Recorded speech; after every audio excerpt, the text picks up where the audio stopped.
हिमांशु है, father name Ashok. अच्छा दे दिया बेटा, क्लास में कोई हिमांशु है, फादर है उनके अशोक। हिमांशु, पिताजी का नाम अशोक। नीचे ऑफिस में बुला रहे हैं बेटा एक बार। चलो, कल हम लोगों ने क्या पढ़ा था? जॉइंट सेशन पढ़ा था। क्या पढ़ा था बताओ? अच्छा, लोकसभा के कामकाज। पेज नंबर बताओ मुझे। 84 पढ़ा था। आर्टिकल 13 ये पूरा हो गया, विधायी शक्तियां। ठीक है, 84 पेज पर सेकंड हेडिंग थी, ये पढ़नी थी। अब बिल्कुल बातचीत बंद कर दो। पहली हेडिंग कंप्लीट हो गई, विधायी शक्तियां, लेजिस्लेटिव पावर्स। विधान का मतलब क्या होता है? विधान, विधान का मतलब कानून। बेटा एक एक को पर्सनल ऐसे बोलना नहीं पड़ेगा कि बोलना बंद कर दो। विधान यानी कानून। कानून बनने से पहले क्या लाए जाते हैं? विधेयक या बिल। बिल कितने टाइप के हैं? 2। मनी बिल सिर्फ कहाँ पेश होंगे और केवल कौन पेश करेगा? मंत्री। इसमें जॉइंट सेशन का प्रावधान है क्या? नहीं। किस में जॉइंट सेशन बैठ सकता है? कॉमन में, जिसे कहते हैं साधारण। कितने महीने तक रोक सकती है? लोकसभा या राज्यसभा या दोनों? कोई भी। ये सिर्फ कौन रोक सकती है? लोकसभा। राज्यसभा कितने दिन रोक पाएगी? अच्छा, इन दोनों में से किसके लिए जॉइंट सेशन बैठता है? कॉमन के लिए। कितनी बार बैठा आज तक? किन कारणों से सबको इकट्ठे बैठाते हैं? एक पास करे, एक फेल। एक पास करे, दूसरी 6 महीने। दोनों पास करें, प्रेसिडेंट ऑफ इंडिया वापस भेजे, ये इसमें चेंज कर दे। ये चेंज वर्ड मैं बोल रही हूँ ताकि तुम्हें समझ में आए। यहाँ चेंज नहीं लिखा हुआ, यहाँ इसी वर्ड को कहते हैं दूसरी इसमें अमेंडमेंट कर दे, बदलाव कर दे, कुछ परिवर्तन कर दे। पेपर में चेंज शब्द नहीं आएगा, वो सिर्फ तुम्हें समझाने के लिए है। इसका चेंज इसकी समझ में नहीं आया। इन तीनों कंडीशन में किस तक खबर जाएगी? प्रेसिडेंट। ये क्या बुलाएगा? Joint session. कितनी बार बुलाए गए? 3 बार। दहेज के लिए, बैंक के लिए, प्रिवेंशन ऑफ टेररिज्म एक्ट। जब टेररिस्ट ने कहाँ हमला कर दिया था? संसद पर। कब की घटना है ये? 2001 की। पोटा कब बना? 2002 में। 22 साल से ये इकट्ठे नहीं बैठे। कौन कौन? लोकसभा और राज्यसभा। ये 22 साल पहले इकट्ठी बैठी थी। तो ये सारी चीज़ें हमने कल पढ़ी। इनके हेडिंग को विधायी क्यों बोलते हैं? क्योंकि इसमें कानूनों की बात की गई है। बैंक का कानून बना होगा ना, दहेज का कानून बना, पोटा का कानून बना, इसलिए इनकी हेडिंग है विधायी शक्तियाँ। ये एक टॉपिक था जो हमने कल पूरा पढ़ लिया, समझ लिया।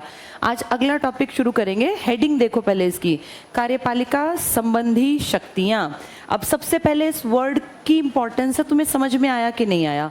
एक वर्ड इंग्लिश में देखो क्या लिखा है? Executive powers. तो इसको ध्यान से बोर्ड पे समझो। एक शब्द क्या लिखा है इन्होंने? कार्यपालिका। इसी को इंग्लिश में क्या कहते हैं? एग्जीक्यूटिव। एग्जीक्यूटिव पावर्स, काम करना। कल मैंने आपको एक चीज़ एक्सप्लेन की थी कि 3 पालिकाएं हैं, एक विधान पालिका, एक कार्यपालिका, एक न्यायपालिका। तुम्हारा मेरा ध्यान कौन रखती है? कार्यपालिका बड़ी है या विधान पालिका? विधान पालिका का मतलब संसद और कार्यपालिका का मतलब सरकार। सरकार तो छोटी सी है, उसके अलावा ढेर लोग हैं, जैसे राज्यसभा है, प्रेसिडेंट ऑफ इंडिया है, लोकसभा में भी कुछ लोग ही तो सरकार है, सब सरकार थोड़ी ना है। तो ये बड़ा टर्म है, इसे कहते हैं संसद। इसका एक छुटका सा हिस्सा ये क्या कहलाता है? सरकार। बस इन दोनों को एक जैसा मान लो। ये भी हो सकता है चोरी करने में विश्वास रखते हो और ये भी खाने में विश्वास करते हो, क्या पता है तुम्हारा मेरा नुकसान कर दें। इसीलिए हमारे लिए पालिका बाहर खड़ी इन पे नज़र रखती है, जिसका नाम क्या है? न्यायपालिका। अब ऐसा नहीं है बेटा कि ये काम ही नहीं करेंगे, काम तो करना पड़ेगा। भाई किसी का घर परिवार चलाने के लिए सोचे घर में सब लोग यूं बैठ जाएं उठ के, तो घर चल जाएगा क्या? हाथ पैर हिलाने पड़ेंगे ना, मजदूरी, खेती, नौकरी, बिजनेस, कुछ तो करना पड़ेगा। ऐसे सब उठ के सुबह यूं बैठ जाएं तो रोटी कहाँ से आएंगी? ऐसे ही संसद बेशक काम ना करे सारी, लेकिन सरकार को काम करना पड़ेगा, और काम जब ये करेगी तो इससे गलतियां भी होंगी। गलती किससे होती है? खाली बैठने वाले से या काम करने वाले से? अब इस काम करने वाले की गलतियों पे दूसरे लोग क्वेश्चन उठाएंगे, भाई तुमने ये गलत कैसे किया? जैसे सरकार मान लो शिक्षा को लेकर कोई नीति बनाती है, कोई कानून बनाती है, तो कोई ना कोई गलती तो रहेगी। मैंने कल एक्सप्लेन किया था हरियाणा सरकार ने क्या गलती की, इसी सेशन से किया, ये बताया था कल यहाँ पे। 3 चीजें साइंस के लिए कर दी, प्रैक्टिकल, इंटरनल असेसमेंट और थ्योरी। 33 नंबर 2 में आराम से आ सकते हैं। इंटरनल में टीचर पूरे मार्क दे देगा और प्रैक्टिकल में मिल जाएंगे। थ्योरी में अगर 0 भी आए तो बच्चा पास। ये गलत तरीका है, इसके खिलाफ आवाज़ उठनी चाहिए। कम से कम पढ़े लिखे लोग तो उठाएं, नहीं तो बेटा आज से 5 साल बाद HBSC की ये हालत। बेटा आगे जगह अगर सीट ना मिले, आगे जगह सबसे फ्रंट पे देखो, यहाँ भी वहाँ भी, तो ना बेटा ये गलत चीज़ें सरकार बना देती है। अब किसको नोटिस में, अगर किसी पढ़े लिखे की नोटिस में आ जाएं तो कम से कम वो लोगों का ध्यान तो अट्रैक्ट करे कि भाई ऐसा चल रहा है, ताकि लोग आवाज़ उठाएं। न्यायपालिका हमेशा नहीं आएगी, कुछ चीज़ें तुम्हें और मुझे भी देखनी पड़ेंगी, क्योंकि हम समाज का अंग है। अब कोई भी शिक्षा या किसी चीज़ पर गलत नियम बन गया तो उस पर ना जनता की नज़र जानी चाहिए, क्योंकि तुम्हारी मेरी बात कौन उठाएगा? विपक्ष उठाएगा। तुमने नोटिस किया है आजकल तुम YouTube खोलते हो, ऐड आते हैं, उस ऐड में देखना मोदी जी के भी ऐड चल रहे होते हैं, कांग्रेस के भी ऐड चल रहे होते हैं। एक बड़ा कॉमन सा ऐड है, उसमें एक गरीब सा आदमी धूप बत्ती पूजा कर रहा है, बनियान पहने, उसका बेटा आता है पीछे, देखी नौकरी मिल गई, कहता है पक्की नौकरी। उसकी माँ एकदम से बेचारी जो है कितनी खुश हो जाती है। वो कांग्रेस दिखा रही है, कांग्रेस दिखा रही है कि हमारी राज आया तो हम आपको पक्की नौकरी देंगे। मोदी जी का भी ऐड आता है, उसमें वो कहते हैं पेपर लीक के खिलाफ होगी कड़ी कार्यवाही। तो वो भी जनता, तुम्हारी एज के लोगों को अट्रैक्ट कर रहे हैं कि भाई तुम पढ़ लो, पेपर लीक होंगे नहीं, तो मोदी की गारंटी। कांग्रेस कह रही है कि पक्की नौकरी देंगे। अब ये बातें किसकी बातें हैं? जनता की ना। विपक्षी इसका फायदा उठाते हैं बेटा, अच्छी बात है। ये विपक्षी जनता की बात को संसद में उठाते हैं। तुम और मैं तो संसद में नहीं जा सकते, तुम्हारे मेरे क्वेश्चन विपक्षी उठाएंगे। तो जब हम ये बातें करेंगे ना, अभी फिलहाल में किसी विपक्षी ने इस बात पे ध्यान नहीं दिया कि 0 नंबर लाने वाला भी साइंस में पास हो गया। लेकिन जब ये हम अपनी आवाज़ उठाएंगे, ये आवाज़ बेटा कुछ गधों की ना समझ में नहीं आता कि बात नहीं करनी। यहाँ सामने खड़े होके हर एक पे नज़र जाती है कौन बोल रहा है, सब दिखते हैं यहाँ से। इसलिए ये मत सोचो कि पता नहीं चलता, एक एक को पर्सनल खड़े करके ना निकालना पड़े क्लास में से। तो हमारी आवाज़, जनता की आवाज़ विपक्ष अपने आप उठा देगा। जब कहाँ पहुँचेगा वो? संसद में। भाई राज्य में संसद नहीं है तो राज्य में विधानसभा में जाएगा। अब इस संसद में क्वेश्चन उठेंगे। क्वेश्चन भी ना बेटा कई टाइप के होते हैं। जब ये क्वेश्चन उठते हैं तो उसे कहा जाता है ये प्रश्नकाल है, या और भी बहुत सारे सेशन के टाइम। जैसे 2 टाइम पीरियड होते हैं, एक का नाम है प्रश्नकाल, क्वेश्चन आवर, और एक का नाम है शून्यकाल, 0 आवर। अब इनमें क्या है? क्वेश्चन पूछने वाला मान लो हम हैं, हम संसद हैं, हम लोकसभा मान लेते हैं, एक तरफ सरकार एक तरफ विपक्ष, मैं यहाँ पे अध्यक्ष हूँ, तो मेरी जिम्मेदारी है किसी विपक्षी के मन में कोई क्वेश्चन है तो वो लिख के मुझ तक पहुँचाए। मैं उस क्वेश्चन को पढूं और मुझे लगे ये ठीक क्वेश्चन है, तो जिस मंत्री से क्वेश्चन पूछा, क्वेश्चन सिर्फ मंत्री से पूछने हैं क्योंकि वही काम कर रहा है, सब काम नहीं कर रहे। मान लीजिए शिक्षा मंत्री से पूछा जाए कि जी शिक्षा की ये कैसी नीति आपने बनाई कि यहाँ 0 नंबर लाने वाला पास हो गया, तो फिर वो क्वेश्चन जिसके मन में आया वो मुझ तक पहुंचाए, अपने आप नहीं पूछना। मैं उस क्वेश्चन को पढूं, ये क्वेश्चन मुझे भी ठीक लग रहा है, मैं कंसर्न मंत्री एजुकेशन मिनिस्टर को कहूं सर आपके लिए क्वेश्चन आया है, ये इस आदमी ने इस कॉन्स्टिट्यूएंसी का ये एमएलए या एमपी है और आपसे क्वेश्चन पूछेगा। उस मंत्री को ना बेटा 14 डेज पहले से बता दिया जाएगा, आज ही आंसर नहीं करना। वो 14 दिन पहले जानता है कि मुझसे क्वेश्चन पूछ लिया। अब मैंने आपको बार बार बताया कि मंत्रियों को बहुत पढ़े लिखे IAS रैंक के सेक्रेटरी मिलते हैं। मंत्री कुछ नहीं करेगा, मंत्री सेक्रेटरी की तरफ कागज कर देगा, भाई इसके उत्तर तैयार कर। सेक्रेटरी तैयार करेगा उत्तर। सेक्रेटरी है आईएएस, कोई बहाना भी मारेगा तो थोड़ा उच्च कोटि का मारेगा, है ना, बढ़िया वाला जो सुन के भी ठीक लगे।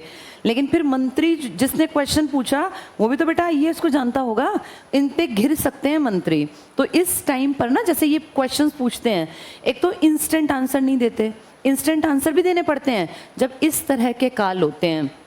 अदरवाइज रोज़मर्रा की जो कामकाज होता है इसमें 14 डेज पहले पता होता है।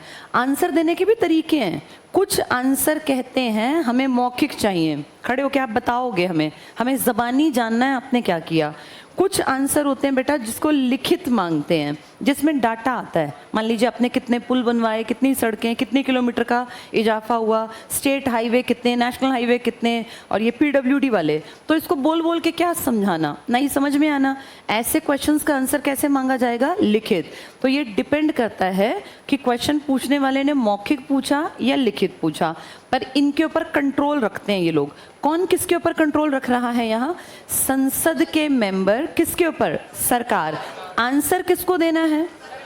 सरकार आंसर क्यों देने के लिए मजबूर है? क्योंकि वही टैक्स के पैसे का इस्तेमाल कर रही है। हर साल ना बेटा अरबों, मतलब बहुत मोटा अमाउंट, बहुत रुपए इनको बांटे जाते हैं। जिस चीज़ को आप बजट कहते हो ना, इस बजट में हर डिपार्टमेंट को पैसा दिया जाता है। जैसे सिंचाई विभाग को 5,000 करोड़ रुपए दे दिए, मत्स्य पालन को 8,000 करोड़ रुपए दे दिए, या कृषि विभाग को 20,000 करोड़ रुपए दे दिए, शिक्षा विभाग को 18,000 करोड़ रुपए।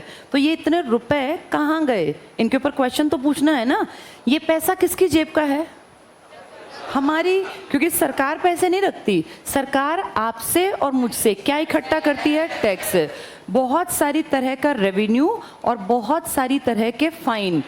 जितने लोग दिन भर देखा नहीं, कभी हेलमेट वाले पकड़ लेते हैं, यहाँ तो कम है, दिल्ली में जाओ तुम इतने एक्टिव हैं, 2,000 का चलान, 1,200 का चलान, 15 ऐसे चलान पे चलान।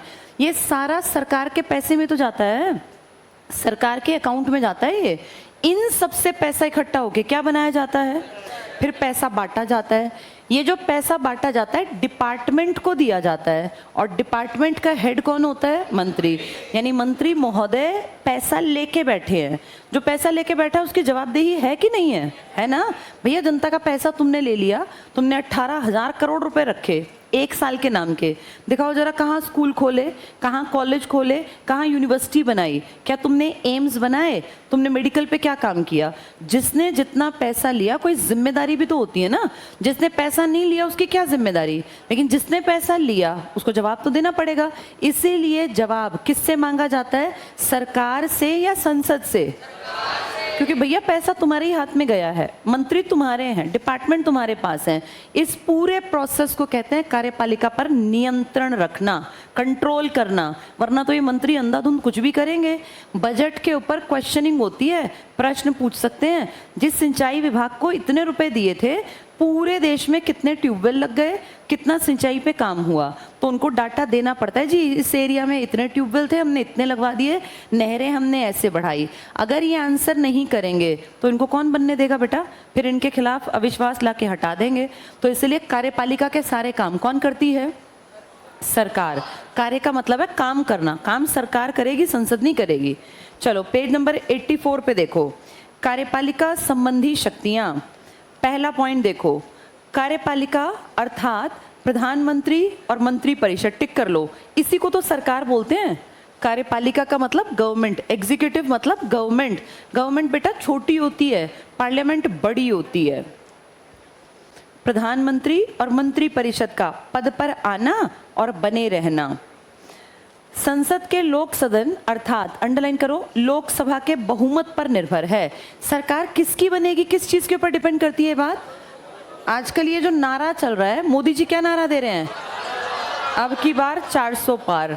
और वो भी कुछ कुछ नारे बना रहे हैं कि भाई अब की बार भाजपा गई, कुछ इस तरह की बातें वो कर रहे हैं। अब ये जो बातें कर रहे हैं ना बेटा, ये कार्यपालिका में दोबारा आना चाहती है मोदी गवर्नमेंट। मोदी गवर्नमेंट कार्यपालिका में जब आएगी, जब उनको कितनी सीटें मिलेंगी? तो इतनी सीटें जिसको मिलेंगी उसकी सरकार बनेगी। जिसकी सरकार उसके मंत्री, जिसके मंत्री उसका पैसा, जिसका पैसा उसकी जवाबदेही। सीधी बात है ये, पढ़ के देखो। तो बहुमत पर निर्भर, यहां लिख लो 272 प्लस, इसको बोलते हैं बहुमत, मेजॉरिटी। इसके लिए भागदौड़ हो रही है आजकल, सुबह से शाम तक सारे जितने बड़े बड़े लोग देखा है कैसे पागलों की तरह गर्मी में, टेंट में, खुले में, धूप में पागल हुए जा रहे हैं। अब ये एक महीने का खेल है बस, ताकि सत्ता के अधिकारी बन जाएं। नेक्स्ट देखना, संविधान में मंत्री परिषद को लोकसभा के प्रति, अंडरलाइन करो, लोकसभा के प्रति सामूहिक रूप से उत्तरदायी बनाया गया है। यहाँ पे जो सरकार बनेगी, आजकल ना बेटा बेशर्म ज्यादा लोग हैं। पहले ना जब संविधान लिखा गया तो पता है क्या लिखा था कि जितने लोग सरकार में होंगे, मान लो 81 मंत्री हैं, अगर एक की गलती पकड़ी जाती है और उसकी गलती प्रूफ हो जाती है तो ये एक नहीं हटेगा, ये सारे हटेंगे। इसे कहते हैं सामूहिक उत्तरदायित्व, कलेक्टिव रिस्पॉन्सिबिलिटी। इन 80 को ये कहा जाएगा कि भाई साहब आपके घर का ये आदमी जब चोरी कर रहा था तो आप कहाँ सोए थे, क्या आपको नहीं पता कि ये गलत रास्ता पकड़ गया? ये 80 ये नहीं कह सकते नहीं हमें नहीं पता चला, क्योंकि तुम्हारे घर का आदमी था ये। इसको एक फैमिली मान लो।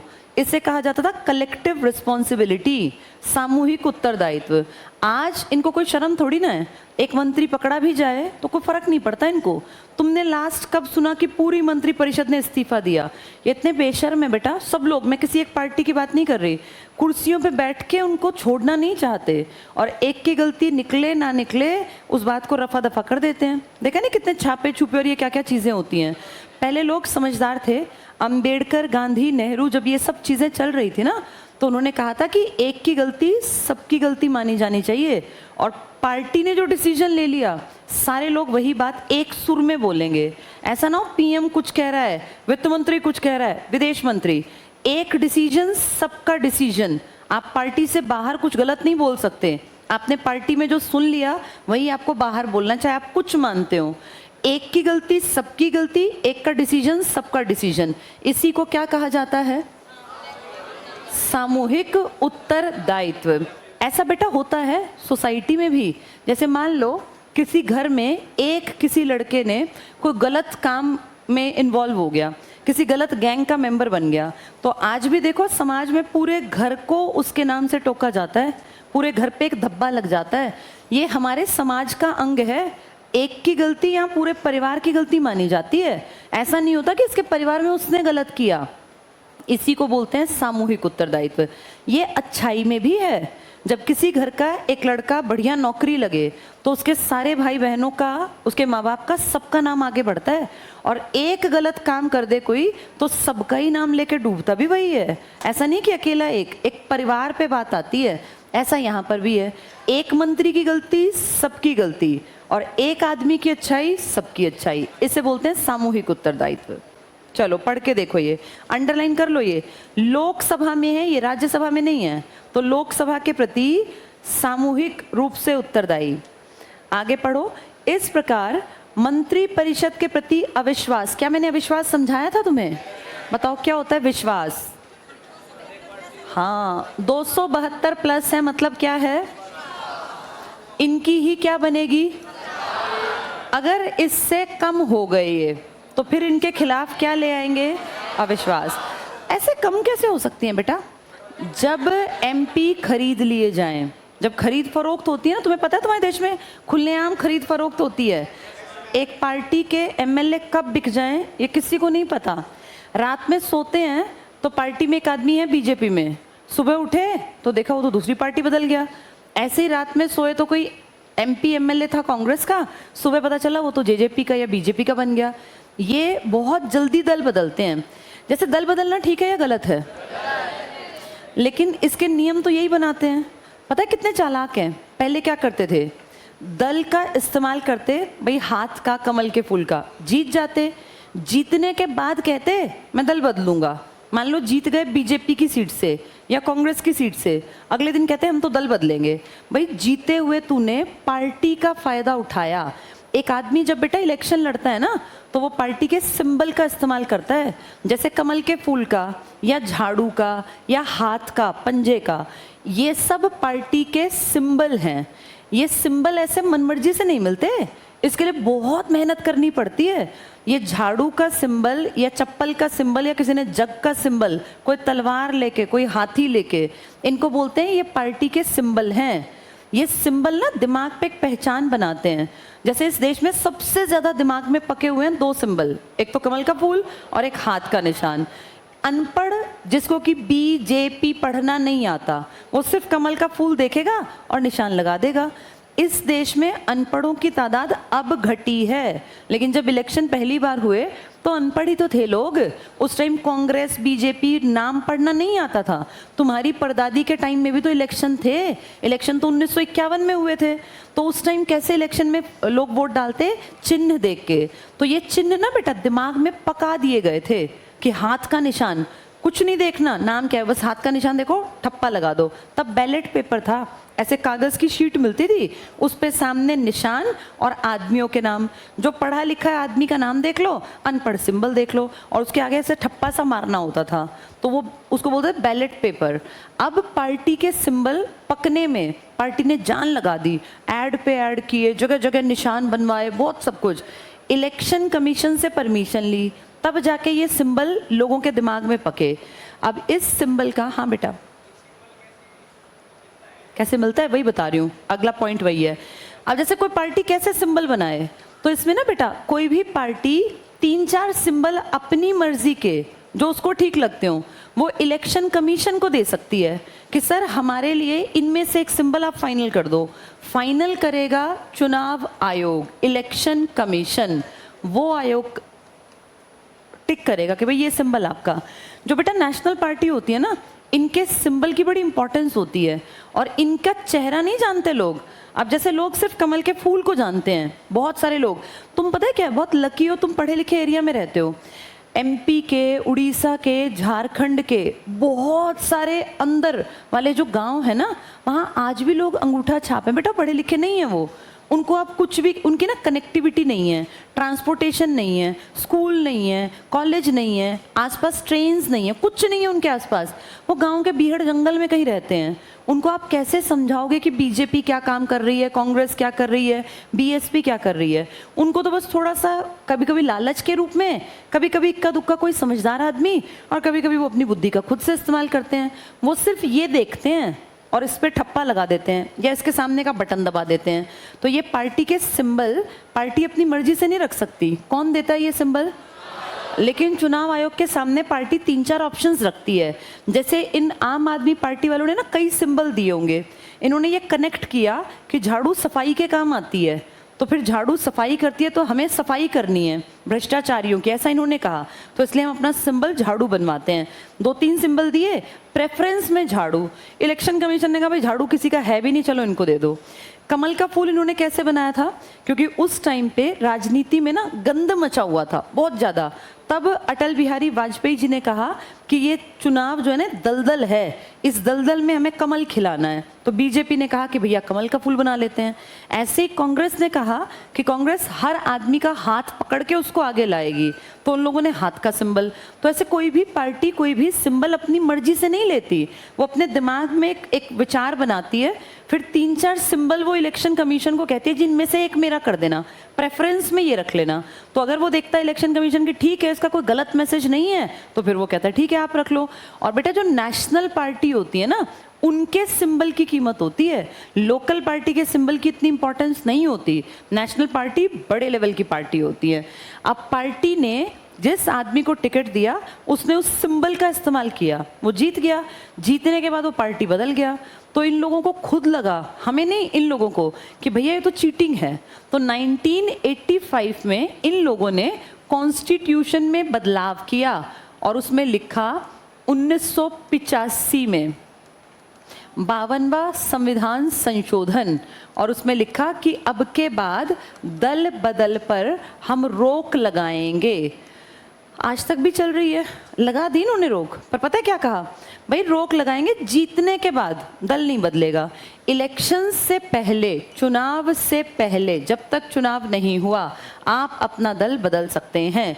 इसलिए तुम्हारे सामने दल बदलू हैं इतने सारे, कोई कभी जेजेपी में, कोई कभी बीजेपी में, कोई कभी कांग्रेस में। कितने लोग तो ऐसे हैं जो कांग्रेस से बीजेपी में जा रहे हैं और आ रहे हैं। लेकिन ये सब किससे पहले चल रहा है? चुनाव के बाद नहीं करेंगे। और अगर कोई करे तो कहा कि कर लेना, इलेक्शन में जीती हुई सीट छोड़ देना चुपचाप, सीट भी तुम्हारी जाएगी। मान लो कोई एमपी बन गया कांग्रेस से, बाद में वो कहे कि नहीं यार मैं तो बीजेपी में जाऊंगा जीतने के बाद, तो ठीक है चला जा, ये सीट खाली हो गई। अब इलेक्शन लड़के दोबारा जीत के आ, हमारी पार्टी के सिंबल का इस्तेमाल तू नहीं करेगा। तो अपने लिए थोड़े से टफ नियम, ध्यान से देखो तो ज़्यादा टफ नहीं है, दल बदल तो अभी भी चल ही रहा है। ये नियम तुम और मैं नहीं बना सकते क्योंकि ये संविधान में लिखे गए। तो बनाने वाले कौन लोग थे? Lok Sabha plus Rajya Sabha plus president of India. नियम बनाए भी किसके लिए जा रहे थे? लोकसभा प्लस राज्यसभा। तो अपने नियमों में थोड़ी सी छूट तो ये देंगे ही देंगे। क्या ये पॉइंट समझ में आ गया? अब पेपर में आएगा, क्या भारत में पार्टी बदलना, दल बदलना संभव है? तो तुम कहोगे हाँ, लेकिन किससे पहले?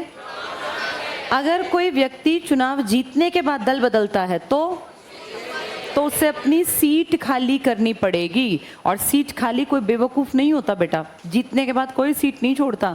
अगले को सबको डर होता है कहीं मैं ना आ पाऊँ, या तो फिर पुश्तैनी सीट हो। पुश्तैनी समझते हो? कई सीटें बेटा पुश्तैनी हो जाती हैं, जैसे पहले दादा बैठा, फिर उसका पिताजी बैठा, अब लड़का बैठ रहा है। ऐसी सीट को त्यागने में आदमी डरता कम है। जैसे अभय चौटाला ने हरियाणा में एक सीट ही तो मिली थी इनको, इनकी पार्टी को, वो एक सीट भी तुरंत से छोड़ दी क्योंकि वो पुश्तैनी सीट है। पुश्तैनी सीट पर ना आदमी फ्री होता है। और फ्री पता है बेटा कैसे होते हैं? जैसे किसी ने आज से 50 साल पहले एक एरिया के डेवलपमेंट पे काम करा। एक एग्जाम्पल देती हूँ। मान लो किसी एरिया में कृषि में, खेती में दिक्कत थी, कोई एक एमपी या कुछ एमएलए मिलके आज से 30 साल पहले उस कृषि को बढ़ाने के लिए वहाँ नहर निकलवा लाए। ये छोटा काम है या बड़ा काम है? बड़ा काम ना। कृषि फलने फूलने लग गई, तो जितने उस टाइम के लोग थे सबने वाहवाही की। उस खेती के दम पे उनके बच्चे आगे बढ़ गए। उन्होंने देखा यार हमारे बाप की स्थिति बड़ी खराब थी, हमारे बाप दादा की, भला हो उस आदमी का, उसने यहाँ नहर का जाल बिछवा दिया। उनके वोट भी उनको जाने लग गए। फिर उनकी अगली पीढ़ी आई कि भाई हमारे पास नहीं था कुछ, हमारे तो खेत बंजर थे, ये तो अच्छा हो इस पॉलिटिशियन ने हमारे यहाँ इतना काम कराया। फिर पोते ने भी अपनी एक जगह बना ली। ऐसी सीटों को बोलते हैं बेटा ये पुश्तैनी सीट बन जाती हैं। इन पे काम नहीं भी करते ना तो भी जीत सुनिश्चित होती है।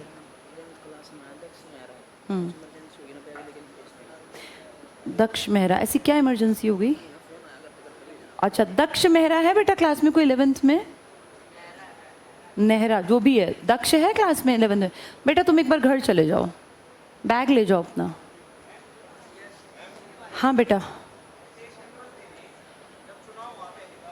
कौन थे? अच्छा फर्स्ट टाइम कब मिले थे? बेटा 51 में। चुनाव से पहले ही तो दिए थे, चुनाव 51 में हुए थे ना, उससे पहले। देखो इलेक्शन कमीशन बना है 1950 में। अभी पेपर में आ जाएंगी डेट्स। इलेक्शन कमीशन कब बना? 1950। इलेक्शन कब हुए पहले? 51 में। रिजल्ट कब आया? 52 में। 3 सन बड़े काम किए इस टाइम पर। इलेक्शन कमीशन बना 50 में, इलेक्शन स्टार्ट हुए 51 में, रिजल्ट आया 52 में। पहली लोकसभा कब बनी? 52 में। पहली राज्यसभा कब बनी? 52 में। पहला राष्ट्रपति भी बना 52 में। पहला पीएम भी बना 52 में। उससे पहले 47 से और 52 तक तुम्हारा देश किसने चला दिया? 5 साल कैसे चल गया देश? क्योंकि प्राइम मिनिस्टर इलेक्शन से पहले भी बना रखा था। 15 अगस्त 47 को नेहरू हमारे पीएम थे, तभी तो झंडा फहराया हमने। 1950 में बिना इलेक्शन के पहला राष्ट्रपति बना लिया था अपने राजेंद्र प्रसाद को। इन 5 सालों में देश ऐसे का ऐसा चलता रहा, बस इलेक्शन नहीं हुए थे। इलेक्शन जाके संपन्न हुए 52 में, फिर 52 में लोकसभा भी इलेक्टेड बनी, राज्यसभा भी और प्रेसिडेंट भी। इससे पहले बिना इलेक्शन के ये सब लोग अगर ध्यान से देखो ना, किस पार्टी के मेंबर थे? कांग्रेस। डॉक्टर राजेंद्र प्रसाद कांग्रेस के थे, सरदार पटेल कांग्रेस के थे, और आपका पहला पीएम नेहरू भी कांग्रेस के थे। आ गया समझ में? ये कॉन्सेप्ट अब पेपरों में आएगा इस साल, क्योंकि इलेक्शन सबसे बड़ा मुद्दा है तुम्हारे सामने जो तुम लाइव देख रहे हो। चलो पढ़ के देखो अब एग्जीक्यूटिव पावर्स में। नेक्स्ट पॉइंट देखना, सेकंड पॉइंट पढ़ रहे हैं हम। संविधान में मंत्री परिषद को, अगला पॉइंट पढ़ना, ये हो गया लोकसभा के पास है, ठीक है। अविश्वास प्रस्ताव कितने के बाद अविश्वास ले आते हैं? कितने से कम हो? 272 से कम हो तो अविश्वास है। इनको खरीद लेते हैं ना, तब अविश्वास लाते हैं। अविश्वास प्रस्ताव पारित कर अपदस्थ करने की शक्ति लोकसभा, टिक कर लो। अविश्वास सिर्फ लोकसभा में लाया जाएगा। इस बीजेपी के खिलाफ अविश्वास क्यों नहीं ला पाए कांग्रेस वाले? कितने आदमी थे इसके?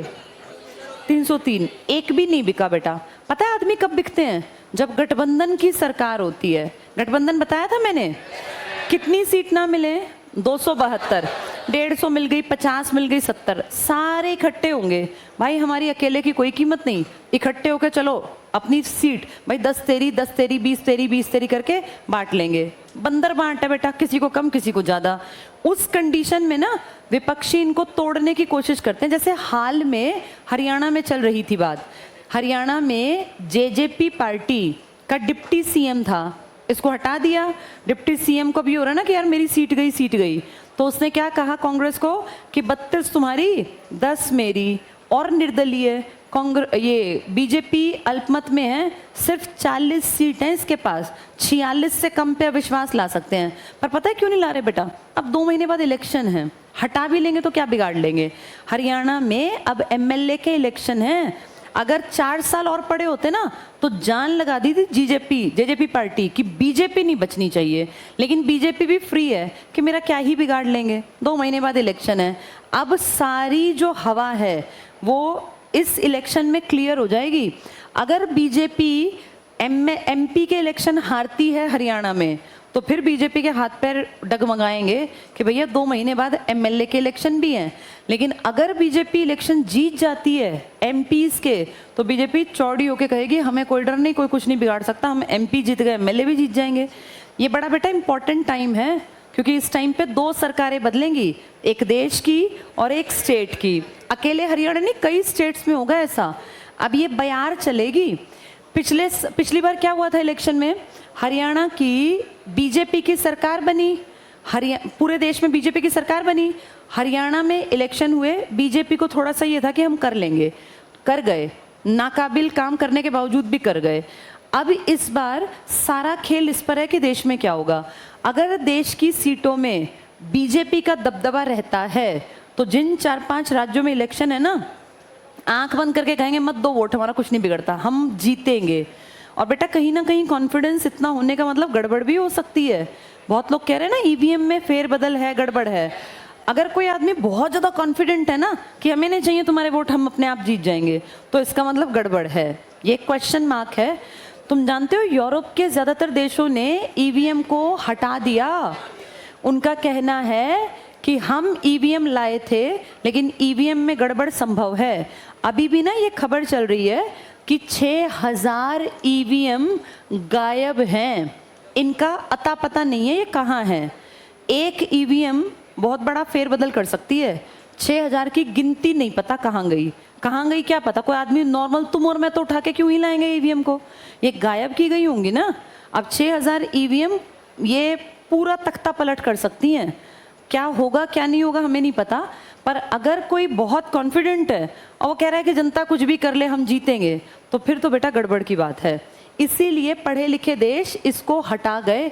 अब जैसे फ्रांस है, ये जो बड़े बड़े देश है ना, इन सब ने कहा कि ये कामयाब नहीं है। इसमें आप अंदर से सिस्टम ऐसा कर सकते हैं, कोई स्विच वगैरह तार वगैरह लगा के, कि बटन किसी का भी दबेगा, जाएगा एक पार्टी को वोट, दिखेगा नहीं लेकिन अंदर से उसका कनेक्शन ऐसा हो जाएगा। अगर एडवांस्ड देश उस काम को नहीं सही बता रहे तो हमें करना चाहिए, छोड़ देना चाहिए। बैलेट पेपर ज़्यादा बढ़िया है बेटा। ऐसा मैं नहीं, ऐसा विदेशी सब कह रहे हैं। लेकिन हमारा देश थोड़ा पिछड़ा हुआ है ना। एक प्रॉब्लम ये भी है, हमारा विपक्षी ताकतवर नहीं है, हमारा विपक्षी कमज़ोर है। विपक्ष सरकार की कमियों को अच्छी बुलंद आवाज़ में सामने नहीं लाता। मैं यहाँ अकेले बीजेपी के विपक्षी नहीं हूँ बेटा। तुम ना बातचीत मत करो, सबको डिस्टर्ब करते हो। ये ना बेटा तुम्हारे और मेरे भले की बात है। विपक्ष अगर कमज़ोर होगा तो सरकार की गलत चीज़ों को उभार नहीं पाएगा। जैसे अगर ध्यान से देखें ना, इस टाइम मोदी जी का सबसे बड़ा पॉजिटिव पॉइंट है उनकी ज़बान। वो जब बात करते हैं ना तो वो कुछ भी बोलते हैं, लोग सुनते हैं और लोग अप्रिशिएट करते हैं। और कांग्रेस की सबसे बड़ी कमज़ोरी है, एक सिंगल लीडर नहीं है जो ऐसा दबाव बना सके बातचीत में। कल मैं सुन रही थी कि इनके देखो बहुत बड़े ऐसे लीडर हैं, वो उनके दो बातें बड़ी आजकल वायरल चल रही हैं। पहले बोले राहुल गांधी ने पाद यात्रा निकाली, वो साउथ इंडियन है, पद नहीं बोलना आया तो उसका मजाक बन गया कि भाई पाद यात्रा कैसे कोई निकाल सकता है, ये मजाक बन गया बड़े लेवल पे। फिर कल मैं देख रही थी उन्होंने क्या कहा, वो साउथ इंडियन है, अंग्रेजी पे कमांड होगी, हिंदी पे नहीं है। तो कह रहे थे वो नेहरू जी का सपना था इस देश का गरीब और गरीब बने और अमीर बने। अब अपनी तरफ से वो भाषण दे रहे हैं बढ़िया, वो सोच रहे हैं मैं बहुत अच्छा बोल रहा हूँ। और बेटा वो बहुत बड़े लेवल के आदमी हैं। मैं राहुल गांधी की बात नहीं कर रही, साउथ के एक मिनिस्टर इनके बड़े आदमी हैं। अब ध्यान से देखें तो उनकी ये बात जो है, वैसे तो स्लिप ऑफ टंग है, कोई भी कर देता है। मोदी जी ने पीछे कहा था बेटी बचाओ बेटी पटाओ, ये फेमस हुआ था, ये भी चला था। फिर क्या कहा कि भाई स्लिप ऑफ टंग हो गया, किसी के मुंह से भी हो सकता है। मैं ये नहीं कह रही कि उन्होंने जानबूझ के नहीं कहा, किसी के मुंह से भी ऐसे गलती से कोई भी अक्षर शब्द गड़बड़ में निकल सकता है। लेकिन बस अब सुनो, बस बेटा बस, ये तो पुरानी बात हो गई, तुम्हें पता नहीं था, ये तो बहुत पुरानी बात हो गई। आजकल अब कल वायरल ये चल रहा था, एक तो वो राहुल गांधी की पाद यात्रा की बात कर रहे थे और एक नेहरू जी का सपना कि गरीब और गरीब बने और अमीर बने। वो अपनी तरफ से सही बोल रहे हैं लेकिन क्योंकि वो हिंदी में कमज़ोर हैं। अब इसको कंपेयर करो कि एक तरफ भाषण दे रहा है मोदी जी, तो मोदी जी का तो बेटा ज़बान पे बड़ी अच्छी कमांड है। नेतागिरी ना कहीं प्रभावित होती है आपकी ज़बान से। आप जब पब्लिक के बीच में बोल रहे हैं तो आपकी कमांड होनी चाहिए और ऐसा ना लगे कि आप शब्दों को देख देख के पढ़ रहे हैं। कल मैं अरविंद केजरीवाल की स्पीच सुन रही थी, जेल से अभी वो मिली है ना उनको अस्थाई कुछ टाइम के लिए, 1 जून तक के लिए। उनकी स्पीच सुनना बेटा, उनकी स्पीच जो है ना वो देख के नहीं पढ़ते, वो बोलते हैं। कारण पता है क्या है? अरविंद केजरीवाल उस जमाने में यूपीएससी क्रैक करके गए थे बेटा, IRS अधिकारी रहे हैं, ये बड़े अधिकारी, मतलब जो ये होती है ना सिविल सर्विसेज।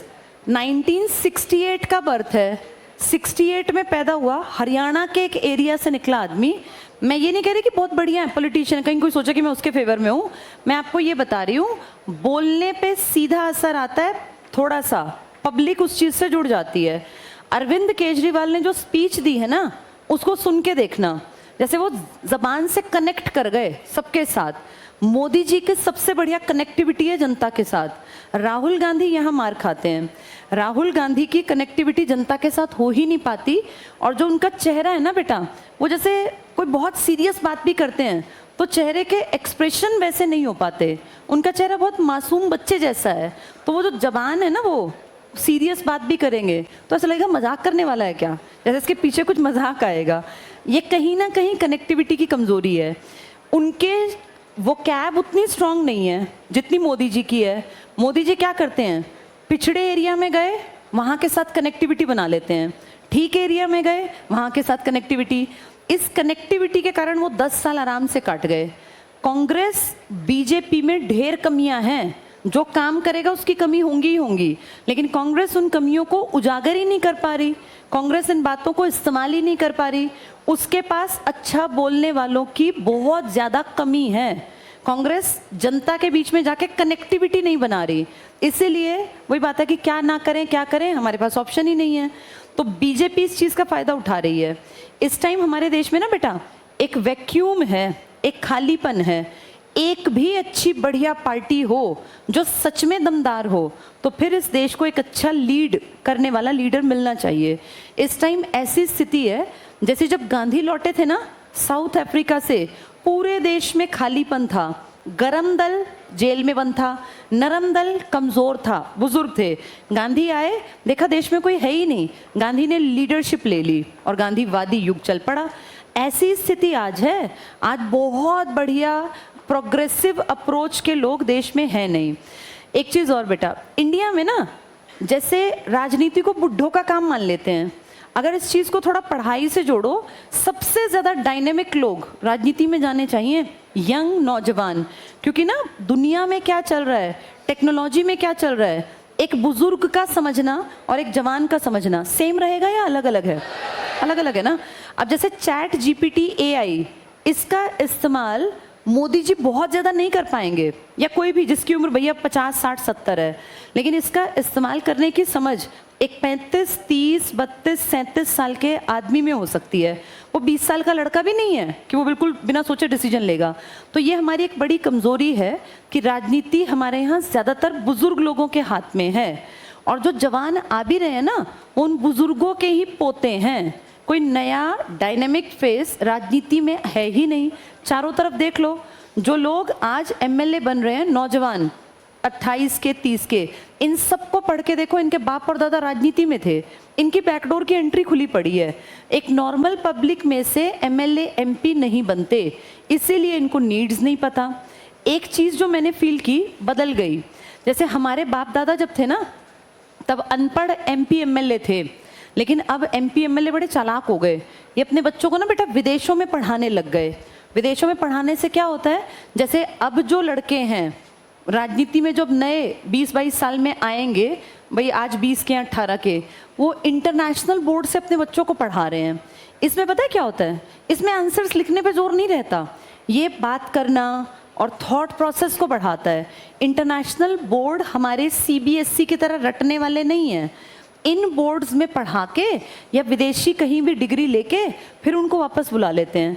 तो वो जो एक था ना कि अनपढ़ है नेता, ऐसा ठप्पा धो दिया इन्होंने। और अब ज़्यादातर जितने लड़के नए राजनीति में आ रहे हैं, आप देखना पढ़ के ये पढ़े लिखे हैं, क्योंकि इनकी डिग्री इनके बाप दादा ने देख के कि भैया ये अनपढ़ का ठप्पा लगा हुआ है हमारे ऊपर, ये हटवा दी। पर बात सिर्फ इतनी नहीं है, बात ये है कि उनमें लीडरशिप है कि नहीं है। आम आदमी जब राजनीति का हिस्सा बनेगा ना बेटा, तब थोड़ा थोड़ा बदलाव आएगा।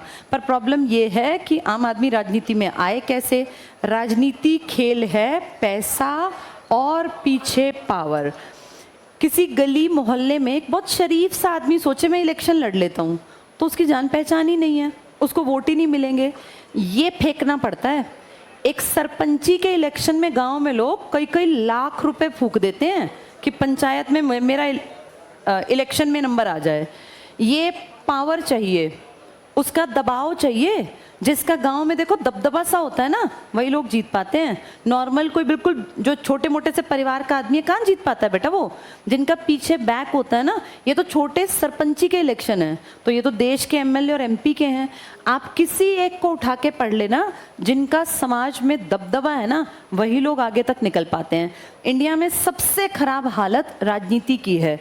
यहाँ डॉक्टर्स एक से एक हैं, टीचर्स भी अच्छे हैं, आर्किटेक्ट भी अच्छे हैं, इंजीनियर्स भी अच्छे हैं, लेकिन इंडिया में एक भी लीडर अच्छा नहीं है जिसको हम कहें कि हाँ इसने प्रोग्रेसिव अप्रोच से काम किया, एजुकेशन पे काम किया, सोसाइटी के विकास पे काम किया। ये बहुत बड़ा खालीपन है इस टाइम हमारे देश में। चलो अगला पॉइंट देखो। तो विश्वास प्रस्ताव लोकसभा, नेक्स्ट पढ़ना। संसद के दोनों सदन कार्यपालिका को, कार्यपालिका मतलब सरकार को, निम्न साधनों से नियंत्रित करते हैं। क्या क्या करते हैं? क्वेश्चन पूछते हैं। अगली लाइन में टिक करना। निंदा प्रस्ताव लाते हैं, इनकी निंदा करते हैं, बेइज्जती करते हैं। स्थगन प्रस्ताव लाते हैं, काम को पीछे रखवा देते हैं। ध्यानाकर्षण प्रस्ताव लाते हैं, कोई भी खड़ा होकर कहेगा मैं मंत्री महोदय का ध्यान आकर्षित करना चाहता हूं, तो फिर उसको बोलने का मौका मिलेगा। इसके माध्यम से सरकार की नीतियों की आलोचना, टिक कर लो। कौन करेगा ये काम? सरकार या विपक्ष? विपक्ष। क्वेश्चन हमेशा विपक्ष पूछेगा। नेक्स्ट पॉइंट पढ़ो। संसद के दोनों सदनों के सदस्य सरकारी नीतियों और विभिन्न विभागों के कामों के संबंध में, अंडरलाइन करो, प्रश्न पूछते हैं। प्रश्नों और पूरक प्रश्न, एक क्वेश्चन से जुड़ा अगला क्वेश्चन, इसके माध्यम से सूचनाएं प्राप्त कर सकते हैं और सरकार की आलोचना, टिक कर लो। क्वेश्चन करेंगे, आलोचना करेंगे, फिर क्वेश्चन करेंगे, फिर आलोचना करेंगे। अगले पेज पर आ जाओ। वित्तीय कार्य, क्या पैसे का भी काम करते हैं ये? बताओ, मनी बिल कहाँ पेश होगा? केवल हो, जल्दी से टिक करना। सेकंड पॉइंट, संसद की अनुमति के बिना कोई कर नहीं लगाया जा सकता। टैक्स सरकार लगाती है मर्जी से या विधेयक लाती है? विधेयक। जीएसटी का बेटा बिल आया था पहले, तब लगाए जीएसटी।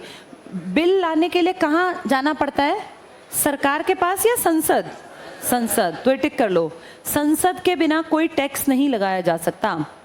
नेक्स्ट टिक करना, केंद्रीय बजट, बजट मतलब पैसा, संसद के लोक सदन या लोकसभा में प्रस्तुत किया जाता है। नेक्स्ट टिक करो, सरकार की वित्तीय गतिविधियों पर नियंत्रण के लिए कुछ इंपॉर्टेंट विभाग हैं, अंडरलाइन करो। प्राक्कलन समिति, इंग्लिश में टिक करो, एस्टिमेट्स कमेटी, ये बेटा पैसों का एस्टिमेट करती है। एस्टिमेट जानते हो? अनुमान लगाना, आकलन करना। जैसे मान लो किसी के घर में शादी है, जब इंसान अपनी बेटी की शादी करता है, कोई अपनी सिस्टर की शादी करता है, तो अंधाधुंध पैसे खर्च करते हैं या पहले अनुमान लगाते हैं? भाई किसी के घर में 5 लाख हैं तो कोशिश करेगा कि मैं 4 लाख 4.5 लाख में काम को निपटा लूँ, अगर 5 लाख का उसने बजट बनाया, क्योंकि ना करते करते भी 1 लाख ऊपर लग ही जाना है। किसी के पास 10 लाख है, वो सोचेगा मैं 8 लाख तक की शादी कर दूँ, 1 आधा लाख बचा के रख लूँ। किसी के घर में 20 लाख है खर्च करने के, वो सोचेगा यार 15-17 की शादी का इंतजाम करता हूँ, 1-2 ऊपर लग जाएंगे। सबका अनुमान सेम है या अलग अलग? अलग अलग ना।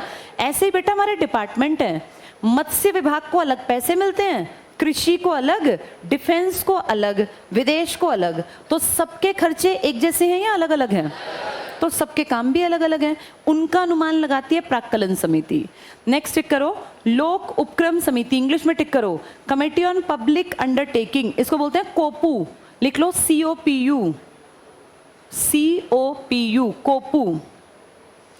इससे अगली टिक करना, लोक लेखा समिति, पब्लिक अकाउंट्स कमेटी, PAC लिख लो, PAC, ये सरकार की कमेटी हैं। कोपू, PAC, एस्टिमेशन, ये सब पैसे का काम देखती हैं।